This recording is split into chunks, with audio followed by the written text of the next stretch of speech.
My mom tells stories of me out there in a playpen before I could walk. And every weekend of my life, my dad would get home from work. She would already have the boat ready to go, and we'd spend the whole weekend out there.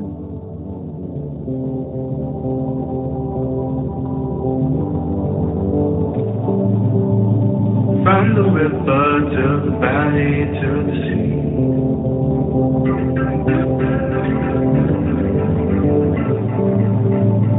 All the places, all the people that you can meet. Welcome to the Mississippi Valley Traveler Podcast. I'm Dean Klinkenberg, and I've been exploring the deep history and rich culture of the people and places along America's greatest river, the Mississippi, since 2007. Join me as I go deep into the characters and places along the river and occasionally wander into other stories from the Midwest and other rivers. Read the episode show notes and get more information on the Mississippi at MississippiValleyTraveler.com. Let's get going. Welcome to episode 24 of the Mississippi Valley Traveler Podcast. In this episode, we travel deep into the Louisiana swamp with Jessica Gauley. In May, John and I were down in New Orleans, and we took a tour up about 45 minutes northeast of the city of the Honey Island Swamp with Jessica's company, which is Honey Island Kayak Tours. She grew up with the swamp, and she's an enthusiastic and knowledgeable guide. She and her husband lead tours through that part of the swamp all year, and it's just a fantastic experience. So in this interview, we talk about her experiences growing up in the swamp, some of the plant and animal life that call the swamps home, getting over our fears of swamps, which is a big issue for a lot of us, some of the seasonal changes, and the native foods that she's been able to forage from the swamps. And then we'll talk a little bit about what you have to do if you want to do a tour of the swamp, and a couple of ideas if you just want to kayak or paddle around one of the Louisiana swamps on your own. And we have a little discussion about the joys of kayaking and even swimming in areas where alligators are common. I will post links in the show notes to her company with some information about how you can book your own tour if you're interested. I highly recommend it. I've done a couple of other swamp tours in the area. I found the Honey Island Swamp Tour to be the most interesting and the most fun of them all. So I highly recommend it. So you can find those show notes at MississippiValleyTraveler.com/podcast, where you can also find out how to support the show. You can join my Patreon community. A shout out to all of you who continue to show me some love through Patreon, or you can just buy me a coffee and support my caffeine habit. Again, you can go to MississippiValleyTraveler.com/podcast to find out how to do that. Your support keeps this podcast going.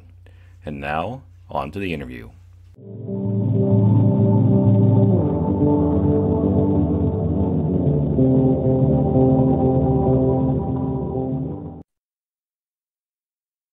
Jessica Gauley is owner of the Honey Island Kayak Tours, based just northeast of New Orleans.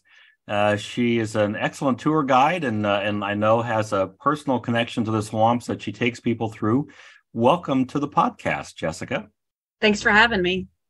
It's such a pleasure to have you here today. You know, it feels like just yesterday that John and I were out in a kayak with you, paddling around in the Honey Island Swamp. And I wanted to say up front how much, we both really enjoyed that tour. And I hope we'll talk a little bit about that during our conversation some today as well. But what I thought we'd start is, I remember you mentioning during our tour that you had a very personal connection with that area. And would you mind just kind of telling us a little bit about that? Yeah, so I grew up in the area. I'm a lifelong resident, generations in from the Honey Island Swamp. Basically spent my whole life out there from the time before I could walk until now, which has been 40 years. Goodness. So what were some of the childhood experiences like then? Like, did your parents just throw you in a boat and say, go out and explore, or like? Yeah, pretty much at a certain age, it became that way. My mom tells stories of me out there in a playpen before I could walk. And every weekend of my life, my dad would get home from work. She would already have the boat ready to go, and we'd spend the whole weekend out there. They let me hydro slide, which is like a boogie board behind a boat. And then I got old enough, my best friend lived on a houseboat, and I spent most of my time out there with her exploring the swamp in a pirogue. Wow. Now, okay, so for those of us who are not in Louisiana, can you explain what you mean by pirogue? Yeah, so the best way that I can describe it is kind of like a Cajun canoe. So it's a small little boat, only sits about an inch out of the water. And I can tell you now that I've learned how to kayak, rowing is not easy. Does it usually have a motor or not? No motor, and it's a single blade paddle. All right. All right. So it's kind of like a canoe, but is it maybe a little flatter bottomed? It's a flat bottom, and the front and the back both come to points generally. All right. And that something you think that was developed kind of to specifically to paddle around the waterways of Louisiana and some of the swamps, or you know much about that background? I wish I could tell you definitively, but I definitely don't know that answer. That's all right. Tell me, what is it that you like so much about the swamps when you were growing up? What were some of the things that stood out to you from your memories of spending time in the swamps? Just how beautiful it is and how vast it is. You could just explore a different place every day, and every place looks different from the other. Plus, we have the legend of the Honey Island Swamp Monster. So that was pretty fun as a kid, spooking yourself out, going into places looking for it. That was always an adventure. Every place has a monster story, doesn't it? It does. What was there something like you remember, like what people said the Honey Island Swamp monster was like? Like, were there particular descriptions that were consistent, or?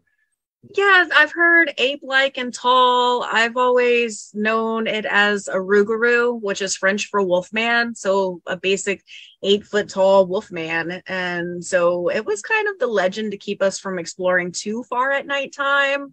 But being the explorative kid that I was, I didn't quite listen to all that. I was out looking for it instead.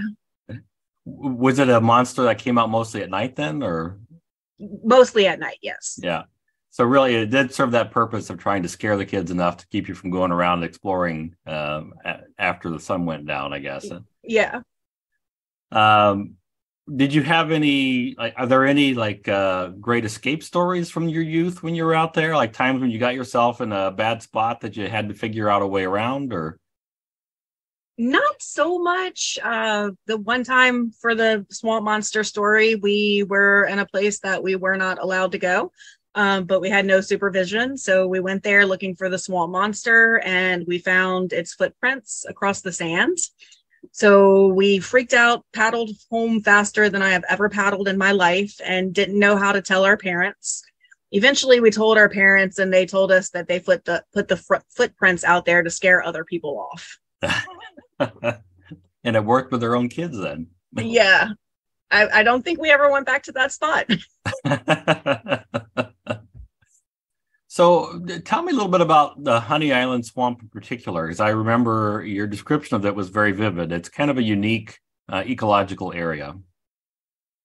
Yeah, so the Honey Island itself is about 70,000 acres.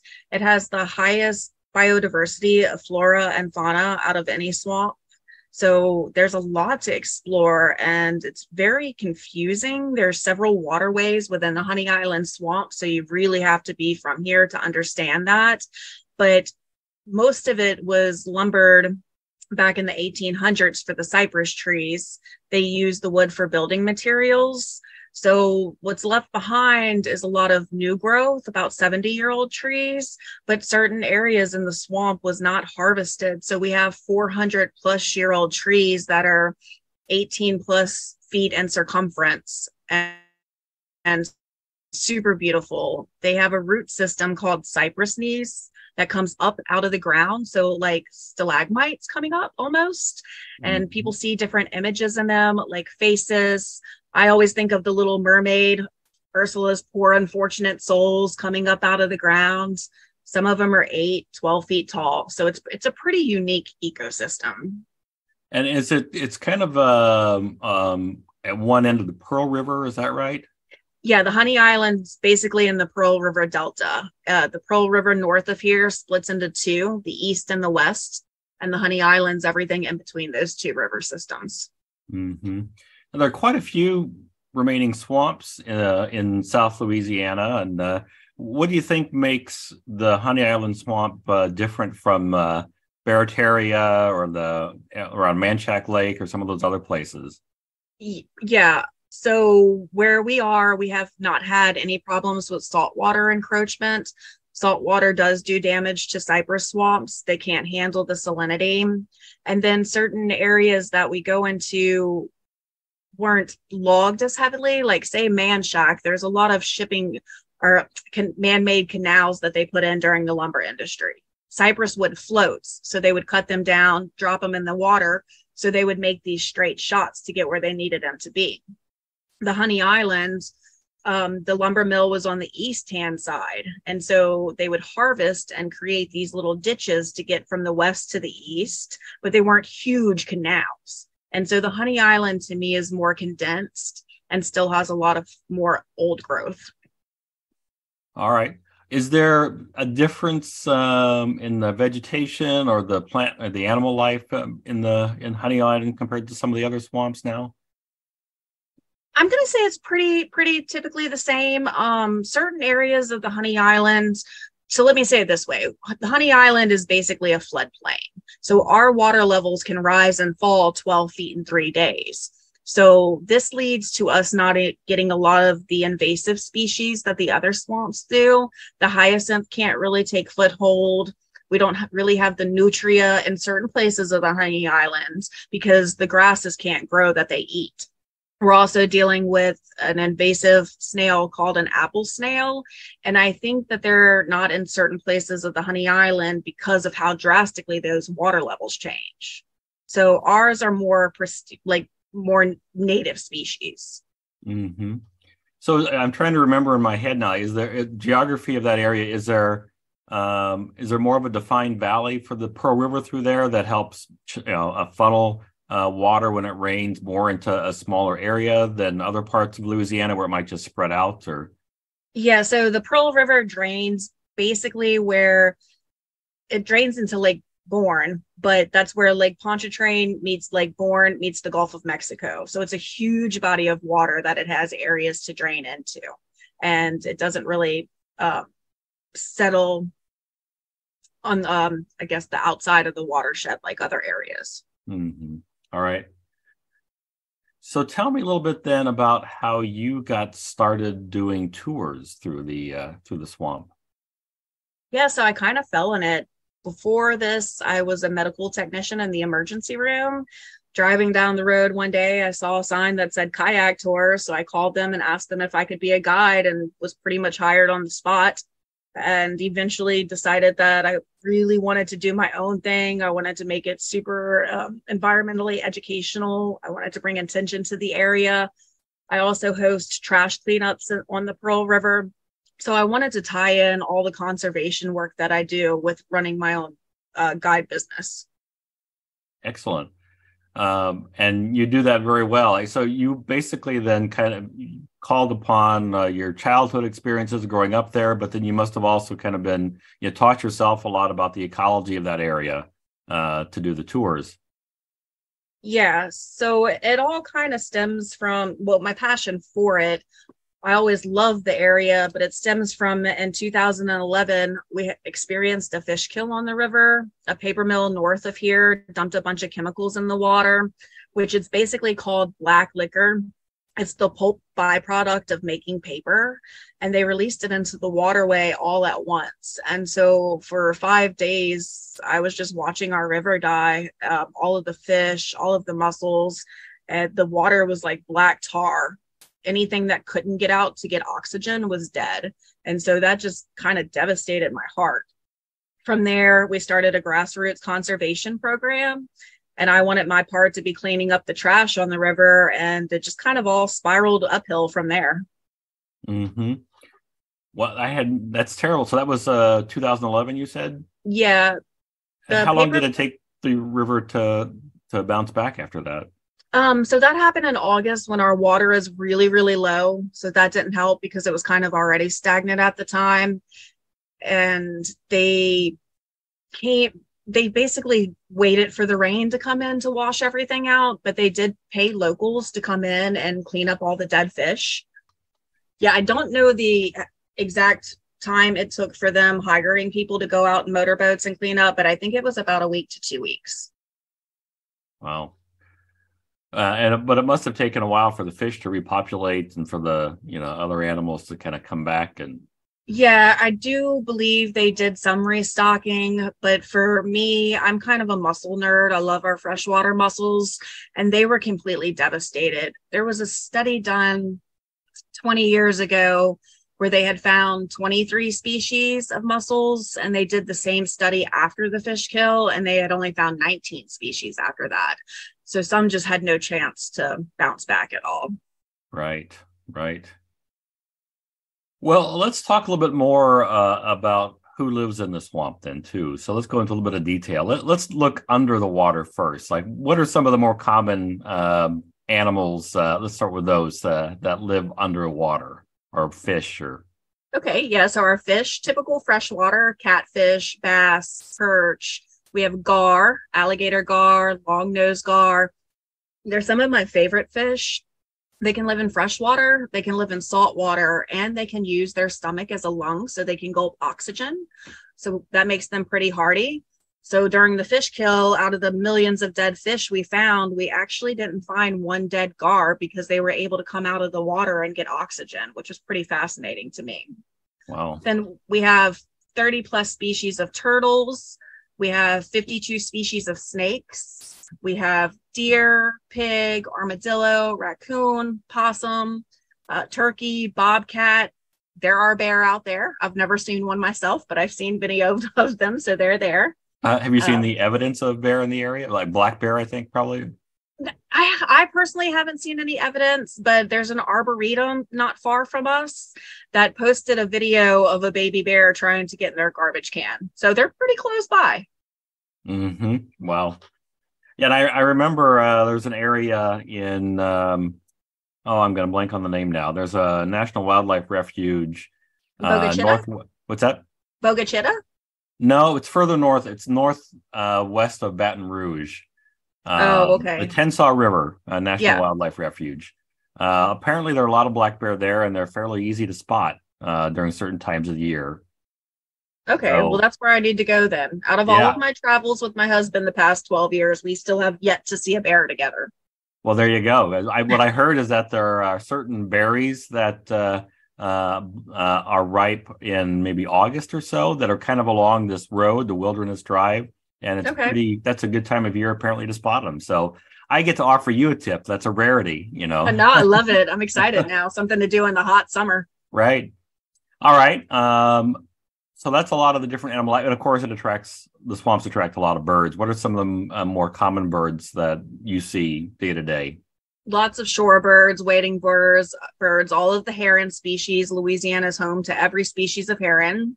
We see egrets pretty often. Now we're starting to see osprey pretty often, specifically on my kayak route. They're all over the place. And we have started to get the bald eagle population back within the past 10 years. So that's pretty exciting to see them. Mm-hmm. Yeah, absolutely. I remember we saw some osprey when we went on the tour with you back this spring. So Yeah. And then we have some birds that are endemic to our area, like the prothonotary warbler. They're these tiny little yellow birds. We call them swamp canaries because it's easier to say, but it's pretty exciting to see them. We're home to the Mississippi kite, which is another unique bird to the area. And then also the swallowtail kites, which are really fascinating birds that we've only really been studying or observing since the late 1980s. And our conservationists have done a lot of work to bring the population back. So we're starting to see them pretty regularly now. hey, Dean Klinkenberg here, interrupting myself. Just wanted to remind you that if you'd like to know more about the Mississippi River, check out my books. I write the Mississippi Valley Traveler guidebooks for people who want to get to know the river better. I also write the Frank Dodge Mystery Series set in places along the Mississippi. Read those books to find out how many different ways my protagonist Frank Dodge can get into trouble. My newest book, Mississippi River Mayhem, details some of the disasters and tragedies that happened along Old Man River. Find any of them wherever books are sold.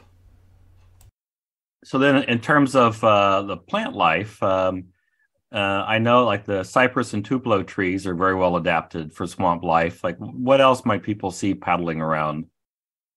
As far as the trees go, cypress and tupelo are our basic wetland trees, but we also have water elm out there. We have white ash. We have mayhaw, which is a hawthorn tree that produces an edible crabapple that we make jelly and jam and wine out of. Lots of edibles out there. If you come in August, we can eat a muscadine grape, which makes amazing wine. So those grow wild out there, huh? Yeah, everything grows wild out there. If you know what you're looking for, the swamp is great for foraging. Absolutely. Muscadine grapes are one of those things that I've read a lot about, like that I've come across the name a lot, but I don't think I could pick one out of a lineup.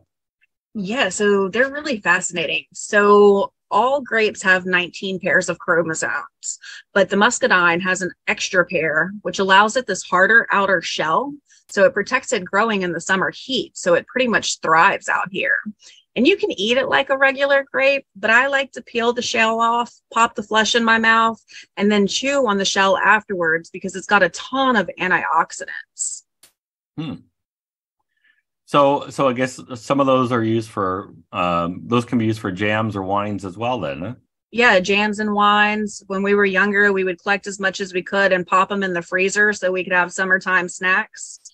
And to me, or I've heard it's an acquired taste. I love them, but they taste like grape flavor, but in a good way. Huh. So I'm detecting that they have a hint of something else too, though. It's not just like the standard grapes we're used to at the grocery store, but no, uniquely their own. Yeah. All right. And so what time of year again is that when they would generally be ripe? August. In August. So I've got to come back in August then.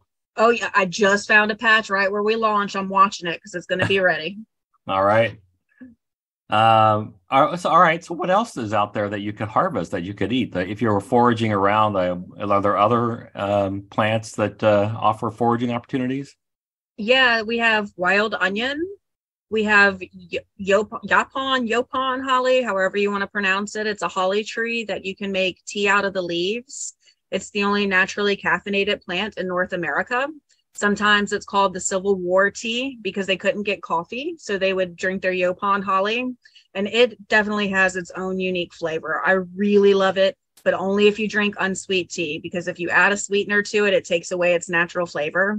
And then I have found oyster mushrooms, chanterelles.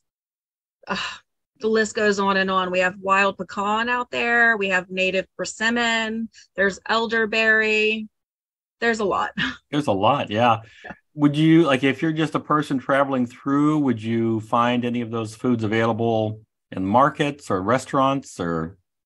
Not really. No, that's pretty much foraging stuff. Muscadines you can buy in markets, but I haven't actually found them in markets in Louisiana. It's in other states.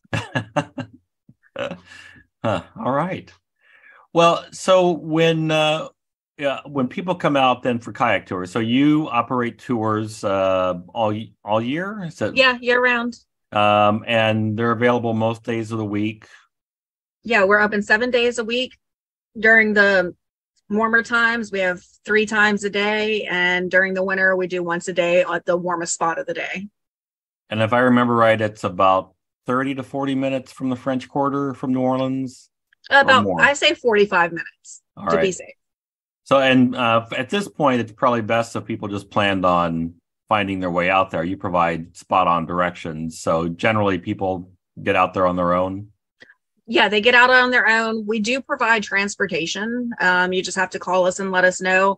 We're not a big company. It's pretty much me, my husband, and some locals that do everything. So we're not quite set up for transportation, but we will come pick you up. Absolutely. And so what are the priorities for you when you take people out? Like, what are you hoping that they come away with? I guess just the love for the environment. It's such a unique ecosystem. Most of Louisiana's wetlands were lost due to us overharvesting them. And now with saltwater encroachment, our land's going away at a very quick rate. But where we kayak was never harvested, has no salt water. It's the most pristine wetland ecosystem that I have been in that is still natural. So I just want people to experience this unique piece of land that's actually still left. And so I hope that they just find a love for that. And maybe if they're not already conservationists, find a love for conservation for their particular area and can go home and start protecting their area. Do you think we've been too hard on swamps? I mean, we tend to use we tend to see the concept of a swamp as something negative. We use it to describe, the political world that we disdain or we don't like. So what can we do to turn this around so people have a different understanding, a different association with swamps? That's a really good question. And I really don't know how to answer that other than getting people out there and showing them what it is so they can find their own appreciation. If you have never seen one, you really don't know what it is. Yeah. So do you think like part of the problem is that people associated it with this darkness, this impenetrable wilderness that scared people? Yeah. There's a lot of fear probably of what's there, right? Plus there is. Even among locals, I don't understand. Like, I can see how people are scared. There's alligators out there. There's snakes, there's predators out there, but they're not really dangerous as long as you just leave them alone. So we also have this idea of the Hollywood swamp. It's spooky, it's scary. And so I get guests out there that are expecting to be terrified, and they get out there and they're like, oh my gosh, this is so beautiful. What was I scared of? And yet we just have this misconception of what a swamp really is. Absolutely. That is a beautiful stretch. I did one other kayak tour last year in a different swamp that was more, I think that had been more damaged by hurricanes and soil intrusion and then logging. And the Honey Island swamp, it felt more dense. The canopy was thicker. It felt more lush. It's just an incredibly beautiful area. Yeah, I don't know. I've always appreciated it so much. It's uniquely its own.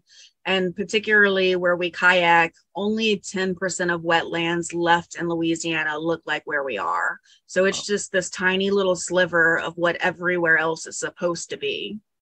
Mm-hmm. Right. What it used to be. Yeah. Yeah.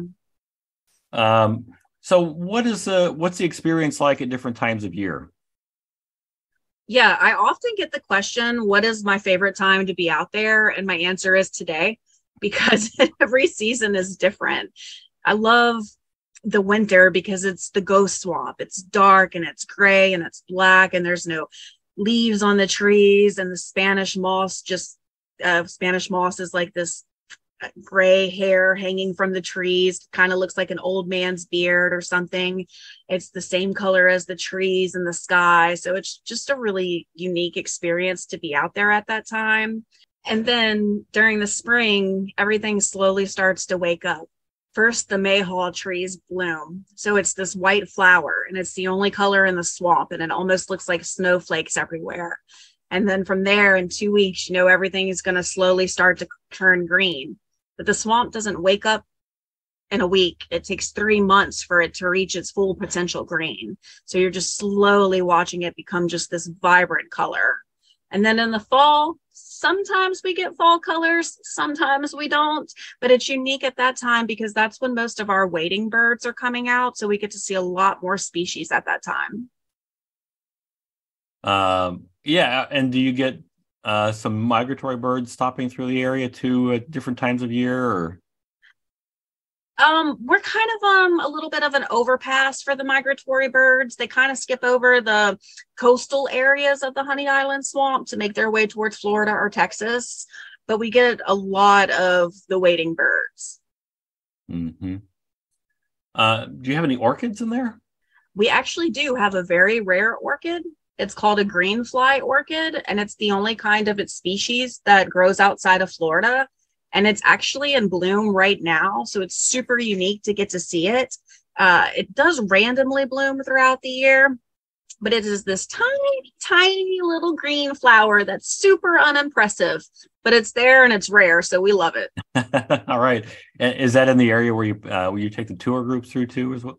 Yeah. All right. Yeah, it's there. Oh, awesome.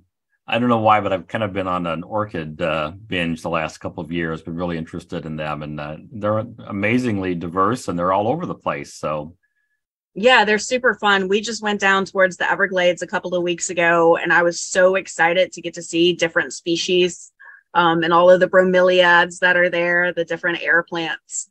Mm-hmm. So in the fall, which trees are, if they're going to be any fall color, like where would the color typically come from? Which trees are? The river maples, they turn a beautiful red and orange color. If we have an early freeze, the cypress needles will turn a vibrant burnt orange that is absolutely beautiful. And that does happen every couple of years. Mm-hmm. It must be quite a shock to folks when you probably don't get much snow though, huh? No, not really. I would absolutely love to see snow in the swamp, but that hasn't happened here. That would be awesome. So backing up just a little bit. So you mentioned alligators. I think during our tour, you mentioned that that area really doesn't have all that many resident alligators. Is that right? Yeah, we have a few in the area, not that many.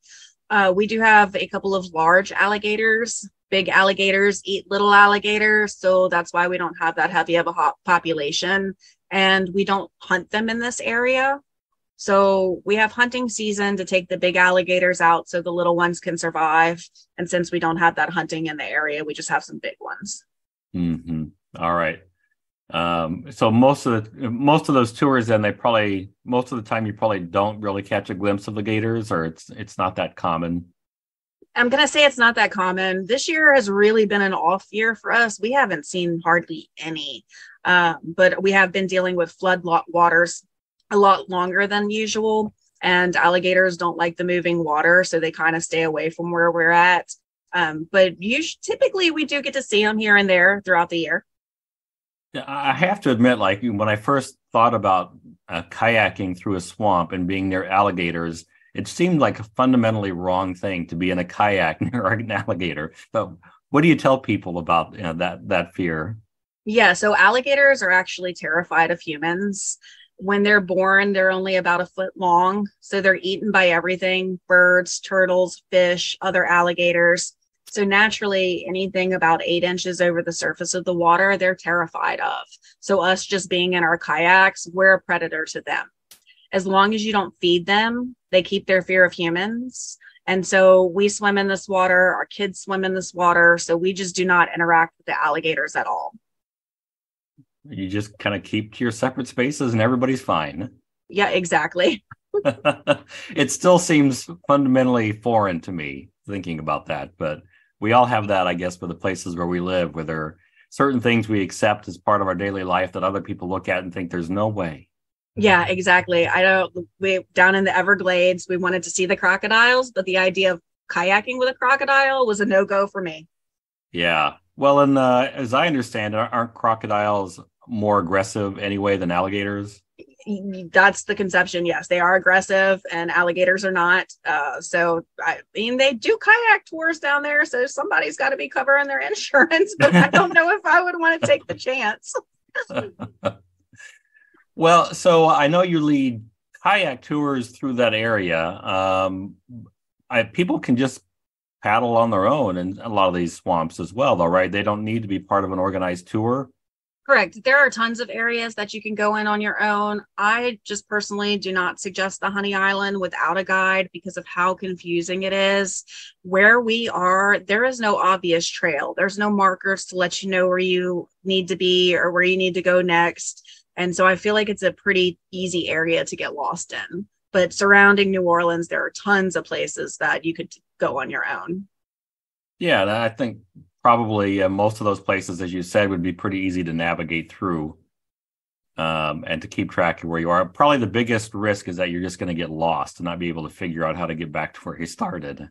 Exactly. Once I take people out there, they're like, how do you know where you're going? All of the trees look exactly the same. But to me, none of them look exactly the same. So that's how I navigate as unique looking trees. But I have actually found lost people on one of my tours one time. They had been lost for 24 hours. So yeah, you got to be really careful out there. All right. Well, let's see. What else should we know about the swamps that we haven't talked about yet? It's just really beautiful. If you're ever in the area in September and you want to get involved in the conservation of the area, We do a major trash cleanup that starts in Jackson, Mississippi, all the way down to the Gulf of Mexico.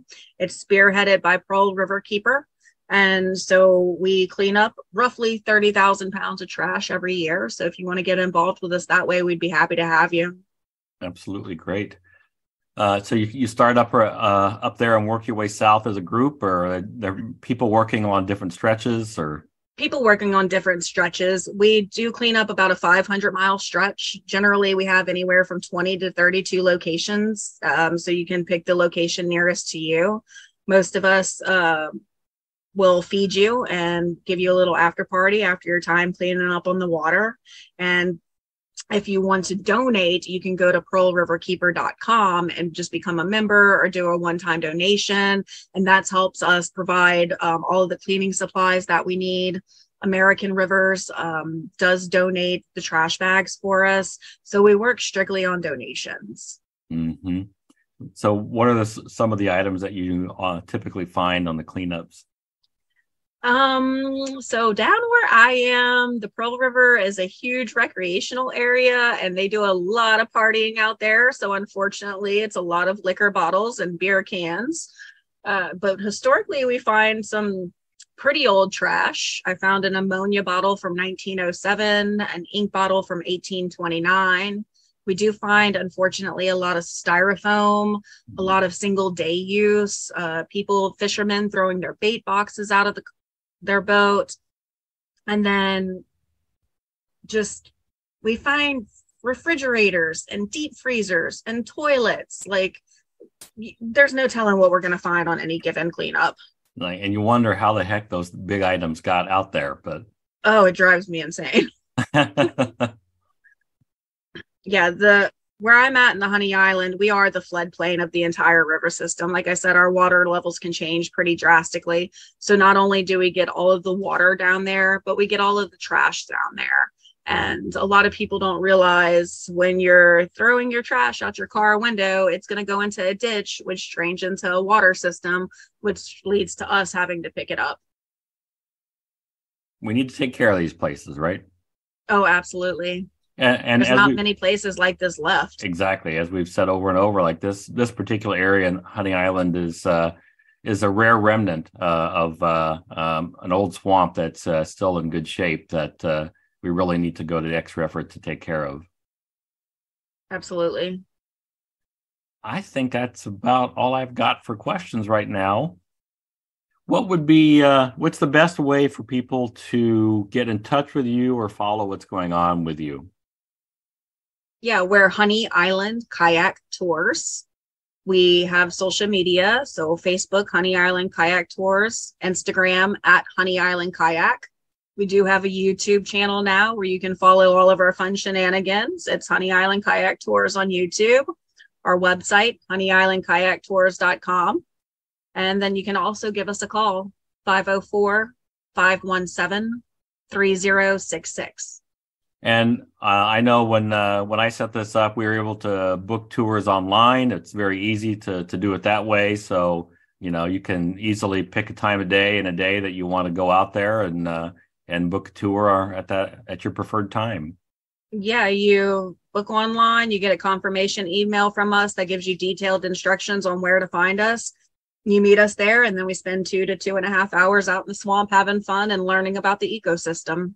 Yep, and there may or may not be muscadines ripen at that time, but depending upon if you come in August, the dog days of summer is the best time to be out there. Yeah, it still makes me wonder. I would need to be sold on that one yet, but I'll get you out here. We'll do some swimming with the gators. It'll be all good. Yeah, I'm bold enough to try once, but. Well, Jessica, thank you so much for sharing your expertise with us and for sharing some time talking about these beautiful swamps and your company taking people out on kayak tours. Yeah, it's been a pleasure. Thank you so much for having me.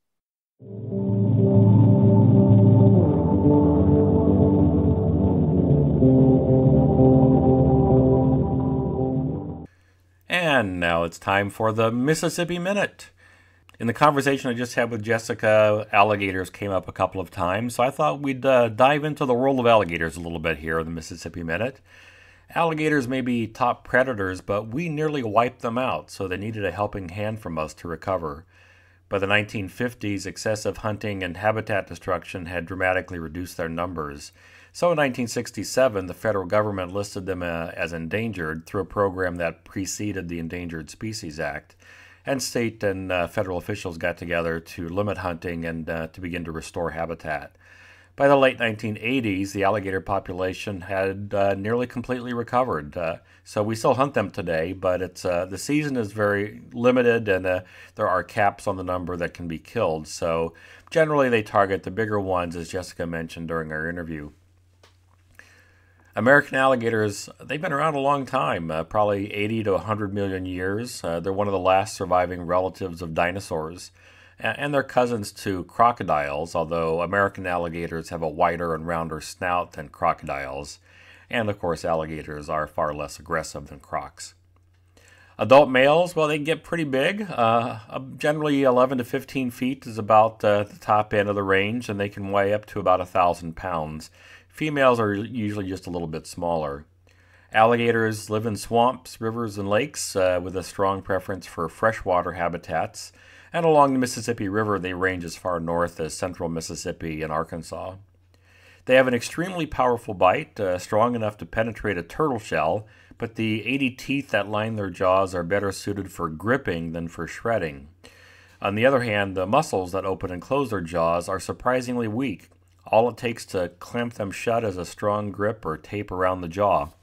As top predators, alligators get to eat pretty much whatever they want. Turtles, mammals, especially muskrats and raccoons, birds. Non-native nutria also make for a popular meal. Sometimes gators will even snack on fruit like elderberry or those muscadine grapes that Jessica mentioned. Maybe they're just little palate cleansers for them. They've also been known to use lures to attract birds, sometimes putting together a pile of sticks or branches that tempt the birds to come over who might be scavenging for materials to build a nest. Alligators hunt both in water and on land they can sprint as fast as 35 miles an hour, but only for quick bits as they tire very quickly. When the weather turns cold, they will dig into a bank or under a tree and slow their biologic functions, and then they'll just kind of poke their snouts just above the waterline to take in fresh air. As I said, alligators are rarely aggressive, but if you push your luck, they will strike. Don't get too close, especially around the nest, and never, ever feed them. When you do, it gradually loosens their natural wariness of humans and associates us with eating, which isn't a good thing. Thanks for listening. If you enjoyed this episode, subscribe to the series on your favorite podcast app so you don't miss out on future episodes. I offer the podcast for free, but when you support the show with a few bucks through Patreon, you help keep the program going. Just go to patreon.com/Dean Klinkenberg. If you want to know more about the Mississippi River, check out my books. I write the Mississippi Valley Traveler guidebooks for people who want to get to know the Mississippi better. I also write the Frank Dodge Mystery Series that's set in places along the river. Find them wherever books are sold. The Mississippi Valley Traveler podcast is written and produced by me, Dean Klinkenberg. Original music by No Offense. See you next time.